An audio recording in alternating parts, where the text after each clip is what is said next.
Good morning, guys, and welcome to my channel. Today, we're going to do a day in the life of a home health nurse. I wanted to make this video very fun and informative for you all today. So I'm going to be sharing a lot of helpful tips and tricks to how to have a smooth and successful home health day. Okay, so one of the things that I wanted to share is this is my tablet, and our visits are loaded here. I usually get my visits loaded on my tablet the evening prior. I call all my patients and confirm the visit for the next day. Okay, I verify their address and I complete their folder. Each patient has a starter care folder. This is the folder that we leave in each patient's home. Now, what I like to do is I like to fill this folder out as absolutely much as possible before I get to the patient's home, meaning I do it the evening prior. Okay, so everything that I can have filled out in this folder before I step into the patient's home, I do that. So the only thing that I have to write in this folder when I get in the home is what I have to write. Typically, that's very general information. It's the patient's signature, and I may have to add allergies, but there's things like the date of birth that goes in here. I already have access to that, so I've already written that. The patient's name is written on all of the pages that it has to be written on. The physician's name and phone number is already added to this. I have a little cheat sheet that I do sometimes, most times actually, when I call the patient. If I talk to a patient and I see a lot of post-op patients, but if I talk to a patient and their pain is well controlled and they seem up to talking, there's some very general and basic information that I get from them. And I'm going to be sharing why I get that, and it helps my day run smoothly as a home health nurse. So I'm going to show you a peep inside this folder. I have this on here to kind of like white out where I work at, but I'm going to show you how the folder goes. Okay, guys, so this is one of the very first things that I do to start my day off smoothly. This is my tablet. I've already accepted my visits on there and sunk my tablet over so that I won't have to do that when I get to a patient's home. I actually do that before I leave home because it'll slow you down, or, 30, 45, 60 seconds that you don't want to have to waste when you're out in the field. The more patience you have on your tablet for that day, the longer it takes to sync. So I actually accept my visits as I call my patients and set up their visits, and then in the morning I sync it over. This is our starter care folder. The starter care nurse or whoever is doing the starter care, like a physical therapist, they leave one of these in the home for each and every patient. On the front, what I typically do, of course, this is not our office number, but I write our office number really big. Our average patient is 75 plus years old. So I write our office number really big. I let the patients know that this is our office number. I actually don't leave my phone number because I am not a starter care nurse, okay? So different companies have different policies and procedures when it comes to things like this. So I leave the office number. I let them know that they have 24/7 access to nursing services. They call the number, they follow the prompts, and then they'll get the on-call nurse. Okay. Inside, this is the first page you'll get to. I normally don't write on this page in marker, but I kind of did it for the sake of the video so I can make sure you all can see what's up there. And it is the beginning. It starts with the patient's name. I just gave the patient name of bus stop today. I've already written that on all of the pages. I write the patient's date of birth because I already have access to that. I write the physician's name and the physician's phone number, okay? Then also, which I did not do for this packet because it was kind of like just for the sake of the video, I already write the date on each page and my initials. Again, something else that I won't have to do when I'm in the patient's home. I already sign it. This is the next page that it goes to. Their name is already here. PT and OT, let's say if they're going to be a discipline that's seeing this patient, I already include that in there, as well as my signature and the date of the admission. Another example of things that have to be filled out. So when I'm in the home, I will only fill out what needs to be filled out in the home. This is the date, the calendar that I'm going to start this patient. Let's just say we're doing this start of care on the 17th. So I just put SOC, which is for start of care. There's some other things that I will fill out on here when I'm with the patient. Everything else that I can fill out, I have filled out.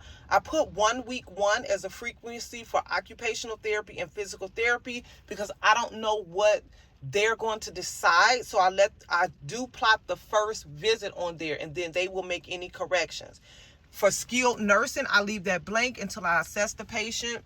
Unless it's an ortho patient, I typically will put 1 week 2. That's kind of our standard for seeing our ortho patients, and I can just cross it out and change it if I need to. Always over here, the patient's name again, the date. We're going to score their pain during their assessment, so I already have the slash there and the 10. And then right there, you'll see I'm always teaching on pain management, medication management, disease process, and safety. So those are things that I've already pre-written in the starter care packet for the patients. So like I said, I just wanted to share that because you'll be surprised at how much time something like that saves you. I actually do pre-write my packets for the month down to the portion that even the evening prior, I've already signed my name, my date, my title, my initials, all of that. All I have to include at that point is the patient's name, the physician's name, the physician's phone number, and the actual date. So I will even put at the beginning of January, I'll put like 1/ leave an open space /23. So the night before, all I'm doing is actually putting in the number 17 for that patient, if that makes any sense to you all. If not, let me know and I'll go into a little bit more detail. So I call all of my patients when I'm actually en route and on my way to the home. I always let them know tomorrow, make sure you're answering your phone because I'm going to call you when I'm actually en route and on my way to your home. I'm not wasting my time going to nobody's house that's not answering their phone. I rarely have a problem when it comes to something like that because I see most post-op patients. Most of our patients, they know that we're coming. They have been educated by their physicians, and just through the entire process, they know their home health services are starting. So I really appreciate that because I don't spend a lot of time chasing patients down. So we're going to head to our first patient's house, and then I will share some more helpful tips and tricks along the way during the course of this video. Y'all, we got rain today. I actually live in the Midwest. We've had a very mild winter, but today we're supposed to get a little nasty like rain. It's not as bad as it's going to get. My goal is to get out, see the patients, and be back home before the worst of it starts. So yeah, little traffic. The area that I'm covering today, I was actually asked to cover this area. I typically don't cover the area. So this time of morning, they have a little bit more traffic, much more actually than I typically deal with. But I think there was possibly a little fender bender right ahead of us. So we're going to get around that. I have about a 12-minute commute to the first patient's house, probably about 15 or 16 because of the little fender bender that's in front of us. And then we'll get the day started. Okay, guys, I'm en route to the patient's home. I have a baby about another 5 or 6 minute commute, but I wanted to pop in and give you a little background on the first admission I'm doing for today. 61-year-old female with a diagnosis of COPD. She has actually been in the hospital twice in the last 14 days for COPD exacerbation. I have not actually talked to the patient. The contact number that I have is for the daughter, which was really, really good, very, very helpful. So I obtained a lot of information from that daughter that I like to obtain, if at all possible, prior to seeing a patient, because it helps me get things started as far as my documentation and charting. So I'll go into a little bit more about that in just a few minutes. I'm going to get there. We have some rain that we are fighting against today. I live in the Midwest. We've had a relatively mild winter, but today we're supposed to get pretty bad rain that's supposed to turn into sleet. So my goal is to get out, see the patients. I'm not sure if I mentioned it already, I only have 3 starter cares that I'm going to be completing today. The biggest part of my commute was actually getting to the first patient. The other patients themselves, they live 5, 6, 7 minutes apart. So a very light, mild travel date, which you'll grow to appreciate in home health. So I'll pop back in and kind of discuss a couple of more things that I do prior to going into the patient's house when I get there. Okay guys, I made it to my first patient house. So I wanted to share a few things. Before I go into the home, I start my visit because that starts the amount of time to let them know the amount of time that you spend in the house. My job is not really particular about that, but it can be a Medicare or a billing thing. So you want to start your visit as soon as you make it to your patient's home. Now, I talked about there was some information that I like to get from the patient or a family member if at all possible.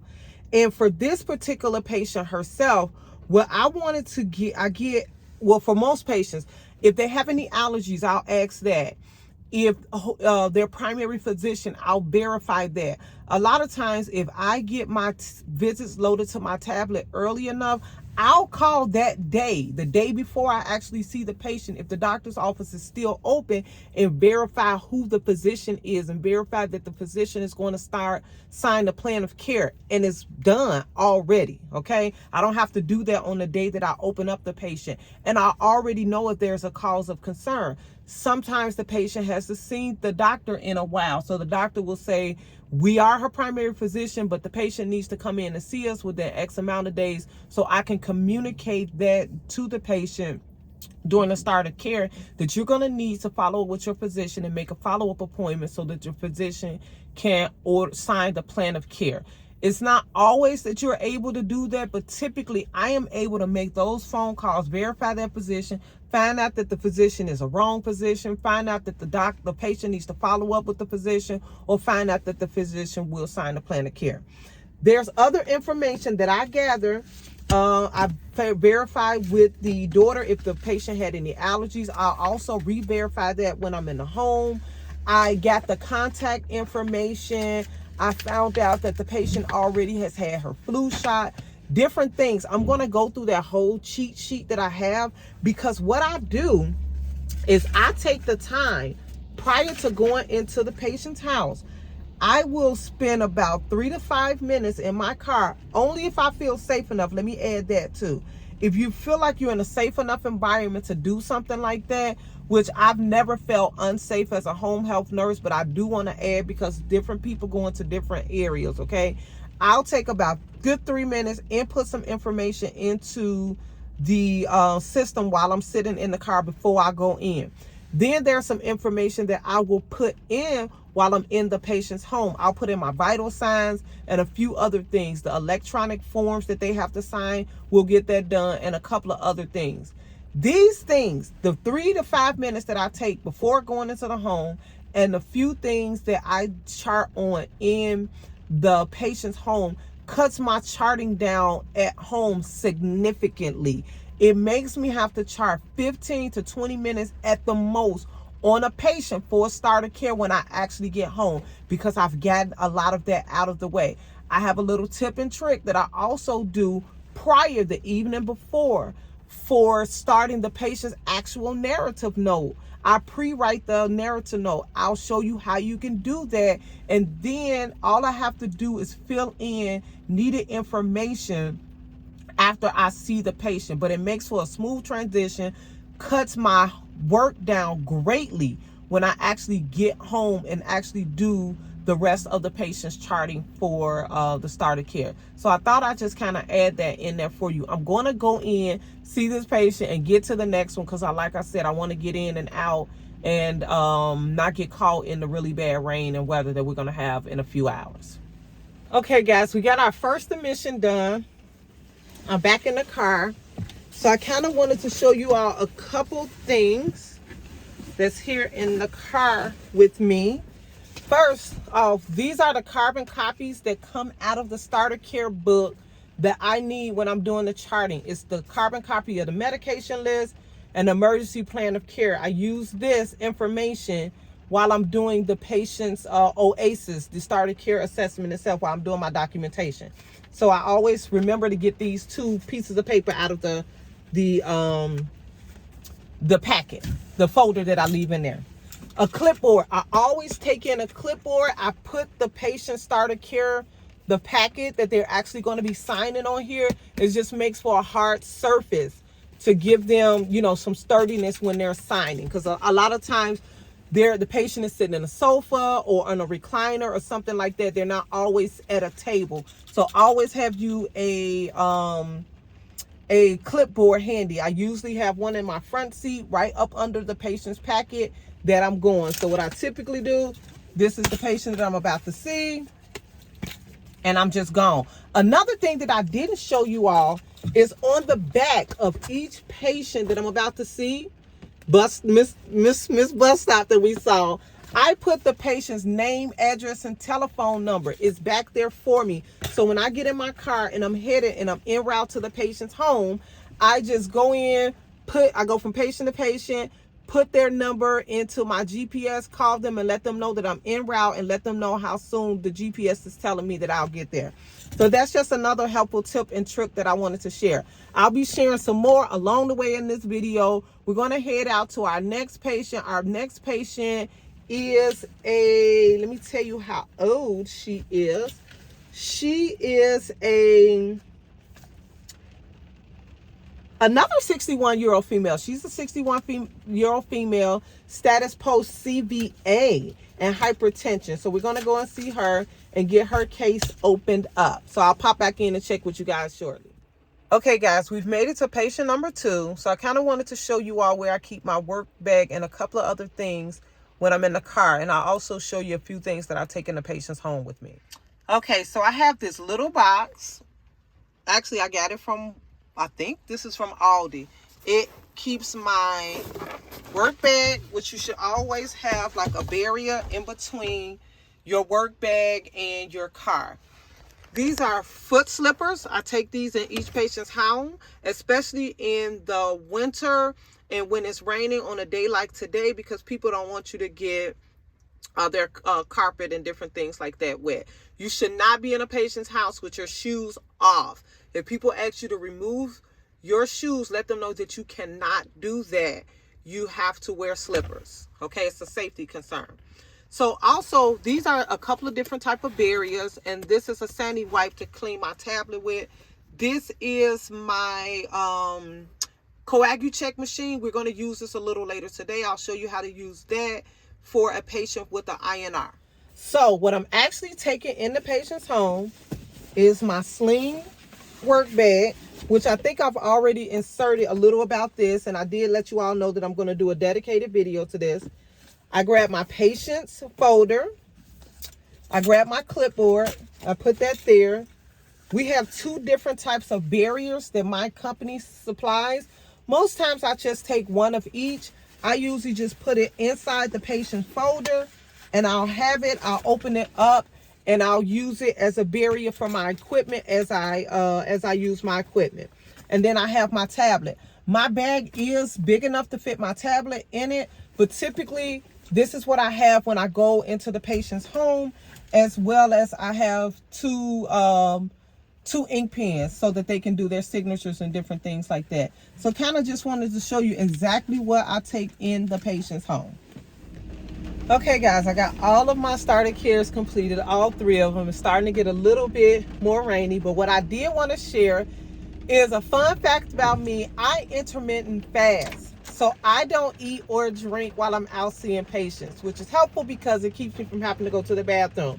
But what I do is I bring some snacks along with me, typically a fruit, which today is a banana, and maybe a couple like granola bars and a bottle of water. So I typically will start to hydrate myself on the way home, and then I load up on, you know, my hydration when I get home. I just don't like to, I'm a type of person, I'm one of those kids that when I was younger, I was the one that my mother always made sure I went to the bathroom before I left the house. If I drink, I am going to the bathroom. So that works for me. It is very rare that I have to use the washroom when I'm out in the field, because I don't drink anything or eat anything before I leave the home or while I'm out. But I bring these snacks, so I definitely hydrate. In some cases, it's very rare, I will have a snack, but most of the time I wait until after I get home and have a hot cup of my detox tea. So I just kind of wanted to share that because it is a good thing to keep water and snacks in your car. Another thing that I'll do when the weather is much warmer in the summertime, if you go to Chick-fil-A, they give you those big nice cups and they're like foam cups. I usually will pop in there and ask for a cup of ice, and I'll hang on to the cup for a couple of days. I usually work 3 days a week. So I'll hang on to my cup and I'll fill it up at home and crush it up really good. So if it's hotter, I may not, probably my throat or something will get dry or my mouth will get dry, and I'll suck on ice in the warmer months. But other than that, I'm typically able to just go without. So I just kind of wanted to share that. Okay, I'm going to pop back in when I get home. So let's get out of this rain and go home. Okay, guys, I've made it home. I had about a 4-hour work day. My commute made my day be very smooth. Spent just about an hour with each patient, and then my commute was very short in between patients. I'm going to close this video out because I don't want to make it too long, but I did want to pop in and say I did notice earlier when I was showing you all kind of like how I set up the packet when I was in the car, when I was talking about why I leave the office number. I said that I was not a starter care nurse. I meant I am a starter care nurse. And that's why I don't leave my number. That's for the case managers to do. But all of us always leave the office number to give them 24/7 access to nursing services for any questions, concerns, and complications. As I mentioned, I'm gonna close the video out, but I wanna say tomorrow, another video is gonna follow because I made mention of the cheat sheet. I'll add it to a separate video just to close this one out so it won't be so long. So it will be up tomorrow. And I'm also gonna include a little clip about my work bag. And probably shortly after that, I will do a dedicated video to my work bag. So later for now, I hope you all enjoyed these tips. I hope they're very helpful for you. If you have any questions and something that I mentioned that you want me to go into even further detail about, please let me know in the comments. And always like, comment, and subscribe for more content just like this. Until next time, bye.